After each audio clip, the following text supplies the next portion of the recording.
सच सबसे आगे। दोस्तों मैं अब्बास हफीज हूं। भारत में 5 राफेल विमान लैंड हुए हैं। सबसे पहले बधाइयां, शुभकामनाएं इंडियन एयरफोर्स को इस उपलब्धि के ऊपर, इस नए एडिशन के ऊपर। लेकिन सवाल बनता है गोदी मीडिया से। गोदी मीडिया इतना चिल्ला चिल्ला के उछल उछल कर रिपोर्टिंग कर रही है जैसे मानो मोदी जी ने इतिहास रच दिया हो।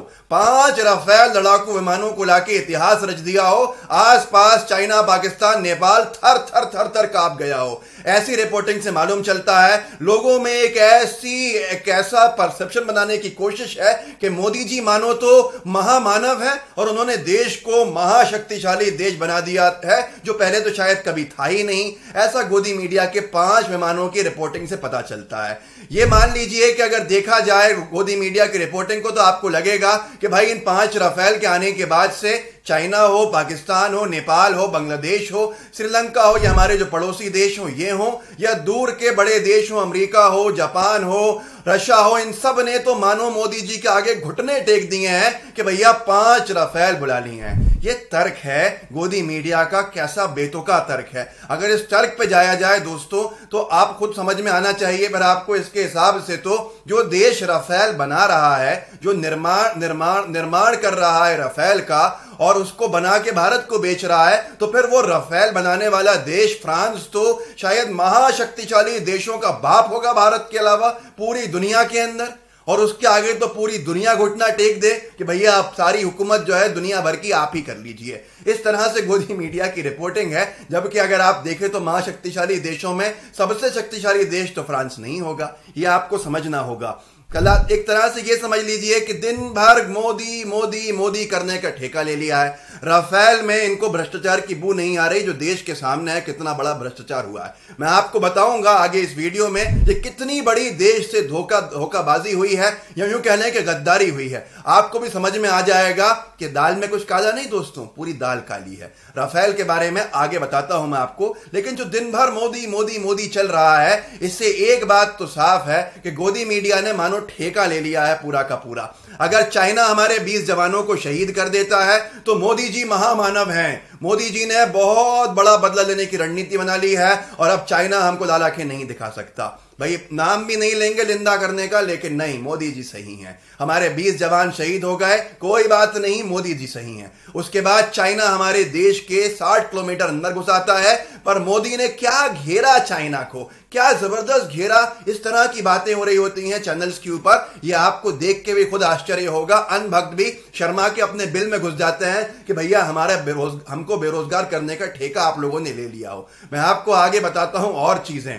साथ के साथ में आपको खुद जान के हैरानी होगी कि गोदी मीडिया जिस तरह से रिपोर्टिंग करती है, वो आपको लगेगा कि दलाली का कायम चूर्ण खा के बैठे हुए हैं कि भैया कितनी भी दलाली कर लेंगे सब पच जाएगी इनको, लेकिन सवाल नहीं पूछेंगे। भारत के जो इतिहास में अगर पीछे जाएं तो हमारी एयरफोर्स मजबूत से मजबूत बनी है। पहली बार 5 विमान आने से ऐसा लग रहा है कि इतिहास में सबसे बड़ा काम ये आज ही हुआ है। अब यहां पर जो भ्रष्टाचार की बू आ रही है, पहले मैं राजीव त्यागी जी की एक बाइट सुनाऊंगा, एक क्लिप दिखाऊंगा, जिसके बाद समझ में आ जाएगा मामला कि कितना भ्रष्टाचार है। देखिए इस वीडियो को और उसके बाद विस्तार में चर्चा करेंगे हम कि राफेल की डील में संशोधन करके मोदी जी ने, उनकी सरकार ने देश के साथ कितनी बड़ी धोखेबाजी की है। अन्य भक्त भी शर्मा जाएंगे। देखिए पहले राजीव त्यागी जी को। दोस्तों के राजीव त्यागी जी ने जो 2 जहाज बना के दिखाए, यही अंतर है। क्या हुआ था कि यूपीए की कांग्रेस की सरकार ने मनमोहन जी का जब प्रधानमंत्री का कार्यकाल चल रहा था, जब ये डील शुरू की थी, उस डील में उस दौरान इंडियन एयरफोर्स की डिमांड को माना गया था। 126 लड़ाकू विमानों की बात हुई थी, क्योंकि इंडियन एयरफोर्स ने 126 मांगे थे और उसकी डील शुरू हुई थी और 90% खत्म भी हो गई थी। पर आखिरी में जब मोदी जी आए तो उन्होंने उससे ज्यादा कीमत के अंदर ज्यादा पैसे देने की बात करके, डील करके, संशोधित करके विमानों को इतना कम कर दिया कि 36 विमानों पे ले आए। इंडियन एयरफोर्स की डिमांड कितनी थी? 126 विमान चाहिए। कांग्रेस ने डील कितने की थी? 126 मिलेंगे। और मोदी जी ने संशोधित करके कर दिया कुल 36 दे दीजिए हमको। कांग्रेस ने कहा था डील के अंदर, जो उस वक्त की डिफेंस मिनिस्ट्री की जो डील हुई थी, उन्होंने कहा था कि भैया आप सिर्फ 126 में से 17-18 विमान बनाएंगे, ट्रांसफर करेंगे टेक्नोलॉजी को, भारत की HAL जो हिंदुस्तान एरोनॉटिकल लिमिटेड है वो बनाएगा, बाकी 100 से ज्यादा विमान आप लोगों के जो पूरा का पूरा गाइडेंस होगा उसमें मतलब शक्तिशाली देश बनता। जैसे आज भी हम दूसरे विमान बनाते हैं, सुखोई हो या दूसरे हो, इसमें भी ट्रांसफर ऑफ टेक्नोलॉजी हुआ था। पहली बार टेक्नोलॉजी का ट्रांसफर ही ड्रॉप कर दिया। मतलब हम आत्मनिर्भर बनना ही नहीं चाहते, भैया आप ही सप्लाई करो, हम तो मेड इन फ्रांस देखेंगे। मेक इन इंडिया की बात करके मेक इन फ्रांस के ऊपर चले गए, आत्मनिर्भरता की बात करके ट्रांसफर ऑफ टेक्नोलॉजी को ड्रॉप करके पूरी तरह निर्भर हो गए बाहर। ये फर्क है और यही चीज राजीव त्यागी जी बता भी रहे थे। अब राहुल गांधी जी ने इसके ऊपर कोई सवाल करे हैं जो गोदी मीडिया बिल्कुल गायब कर देगा, क्योंकि उससे मोदी जी और उनकी पार्टी अनकंफर्टेबल आ जाएगी। अंग्रेजी में ट्वीट किया है, बधाई दी है इंडियन एयरफोर्स को राफेल के ऊपर, और ये पूछा है कि मैं कुछ सवाल पूछना चाहता हूं भारत सरकार से, मोदी सरकार से, कि हर एक जहाज की कीमत, हवाई जहाज की जो लड़ाकू विमान है इसकी कीमत 1670 करोड़ क्यों है, जबकि कांग्रेस की सरकार ने 526 करोड़ में बात हुई थी। 3 गुना क्यों बढ़ा दी गई है? इस पर कोई गोदी मीडिया सवाल नहीं कर रहा। राहुल जी ने दूसरा सवाल पूछा है कि 36 एयरक्राफ्ट क्यों खरीदे जा रहे हैं, जबकि जरूरत 126 की थी और पहले डील भी 126 की हुई थी।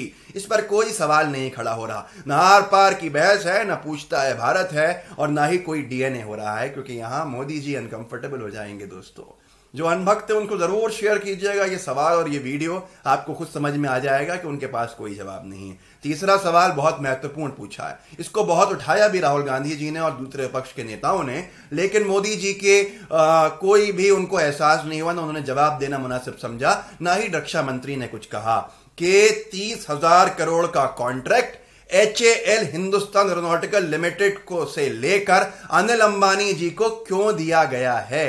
यहां सबसे बड़ा सवाल यह है कि भाई उनको तो कोई तजुर्बा भी नहीं था, उनकी कंपनी भी पुरानी नहीं है, बनाने का भी तजुर्बा नहीं है। इसी का जिक्र राजीव त्यागी जी अपने वीडियो में कर रहे थे, पर इस पे कोई सवाल नहीं होगा, क्योंकि सवाल जो पूछे जाएंगे तो भाजपा के प्रवक्ता अनकंफर्टेबल हो जाएंगे। जब ये अनकंफर्टेबल होंगे तो फिर भक्ति में आके एंकर्स को, बहुत सारे ऐसे हैं जो नामचीन चेहरे बन गए हैं इन सारे कामों के, उनको जवाब देना पड़ेगा और उनको सवाल पूछने पड़ेंगे भाजपा की तरफ से, तो वो बेनकाब हो जाएंगे। दोस्तों, ये बहुत बड़ा घोटाले की बू लोगों को इसमें इसलिए आती है क्योंकि लोग सवाल करते हैं कि भाई ये आखिर क्यों हुआ, ट्रांसफर ऑफ टेक्नोलॉजी क्यों ड्रॉप की गई, उसके साथ साथ जो दूसरी चीजें थी, जो सॉवरेन गारंटी थी जो फ्रांस की सरकार लेती, वो क्यों ड्रॉप कर दिया गया, जो पहले डील हुई थी, क्यों इतना स्वतंत्र कर दिया उन कंपनीज को, उसके साथ साथ HAL को क्यों बनाने का ठेका नहीं दिया जबकि बनाने वाले थे, देश की सुरक्षा के साथ इतना बड़ा समझौता क्यों किया, जब 126 विमान चाहिए थे तो 36 क्यों लिए गए,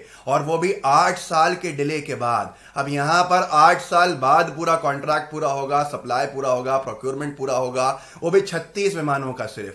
तब तक क्या चाइना जो अपने देश में विमान बना रही है कि वो हमसे डर जाएगा? 5 विमानों के आने से पूरे गोदी मीडिया ने गायब कर दिया चीन भारत सीमा विवाद को लेकर सवाल, जो चीन अंदर घुसा हुआ है उस पर सवाल, कोरोना महामारी से जो देश त्राहिमाम की स्थिति में है उस पर भी सवाल गायब है। कोई सवाल नहीं पूछेंगे हम, क्योंकि जय जय मोदी, हर हर मोदी, घर घर मोदी। मोदी जी मुझे बड़े पसंद है इन मामलों के अंदर। मोदी जी एक तरह से आइडियल की तरह हैं, क्योंकि भैया ऐसे कौन मीडिया को मैनेज कर सकता है कि मोदी मीडिया सवाल ही ना करे, और जो मीडिया का एक बड़ा वर्ग है जो सवाल पूछ रहा है तो उसको एंटी नेशनल बता दो। अब यहां पर एक आखिरी चीज मैं खत्म करूंगा इसके ऊपर पूरे व्यंग के तौर पे। संपत सरल जी ने लिखा है, जो एक हास्य कवि हैं, उनकी बातों से आपको बहुत कुछ समझ में आएगा। उन्होंने लिखा है, राफेल लड़ाकू विमान के 2 गुण हैं, एक तो आप लड़ाई के दौरान देखेंगे, दूसरा इसने आते ही देश की बाकी समस्याओं पर झट से काबू पा लिया है, और तो और न्यूज चैनल देखकर तो ऐसा लग रहा है कि भारतीय वायुसेना की स्थापना आज ही हुई है। आप कुछ समझिए कि इसके अलावा क्या है। मतलब इतिहास में इससे ज्यादा लड़ाकू विमान इससे पहले आए, पर गोदी मीडिया को आज ही दिख रहा है। मोदी जी से कोई सवाल नहीं, मोदी जी को बड़ा मजा आता है, उनकी तारीफें कीजिए, हम भी तारीफें करते हैं। मोदी जी आपने थर थर कांपा दिया चीन को, पाकिस्तान को। मुझे लगता है कि उनकी फौज आज सो भी नहीं पाएगी यहां पर, क्योंकि हमारे तो पास 5 जो लड़ाकू विमान है वो आ गए हैं। दोस्तों, इसके साथ मैं इस वीडियो को खत्म करता हूं। आप भी सवाल ये जरूर पूछिएगा जो सवाल राहुल गांधी जी ने और दूसरे देश के लीडर्स ने उठाए हैं, क्योंकि ये सवाल बहुत महत्वपूर्ण है। मैं आपसे एक अपील करूंगा चैनल के सब्सक्रिप्शन से पहले कि भाई बहुत सारे ऐसे कुछ लोग हैं, बहुत सारे तो नहीं कहूँगा, जो यूट्यूब पे वीडियोस बनाते हैं, उनके चैनल्स हैं, बहुत अच्छा काम करते हैं, लेकिन हमारे जैसे थंबनेल्स बना के वो ऐसा दिखाना चाहते हैं जैसे कि लाइव टीवी ही पे वो भी उसके सिस्टर कंसर्न हो, उसके साथ जुड़े हों। हमारा कोई साथी नहीं है। अगर वो कोई थंबनेल बना रहे हैं जिसमें थंबनेल में कुछ गलत जानकारी होती है और अंदर कुछ होता है, हमारे जैसे डिज़ाइन होते हैं, तो हम उसके जिम्मेदार नहीं हैं। उसके जिम्मेदार वही हैं। आप ऐसे लोगों से बचिए। मैं सीधे सीधे कहूँगा, नकल से सावधान रहिए, और जो लोग कर रहे हैं वो सच दिखाएं, सच बताएं और ईमानदारी से अपना कुछ करें। जैसे किसी को धोखे में देके कुछ मत दिखाइए। तो ऐसे चैनल से थोड़ा सावधान रहिए। हम उसके जिम्मेदार नहीं हैं। देखना है आप देखिए, जो करना है कीजिए, लेकिन हमारी कोई जिम्मेदारी नहीं है। हमारा सिर्फ एक नया चैनल है, उसके अलावा कुछ नहीं है, द LTV। उसका लिंक डिस्क्रिप्शन बॉक्स में, उसको सब्सक्राइब कीजिएगा, क्योंकि जो चीज़ें हम यहाँ नहीं अपलोड कर पाते वो वहाँ करते हैं, तो आप हर चीज़ से रूबरू होते जाएंगे। इसके अलावा हमारा किसी से कोई ताल्लुक नहीं है, हमसे कोई जुड़ा नहीं है। साथ में हमारे द लाइव टीवी को ज़रूर सब्सक्राइब कीजिएगा, बेल आइकन दबाइएगा, ताकि हर चीज़ आपको हर अपडेट मिलता रहे। जय हिंद, जय भारत। लाइव टीवी, सच सबसे आगे।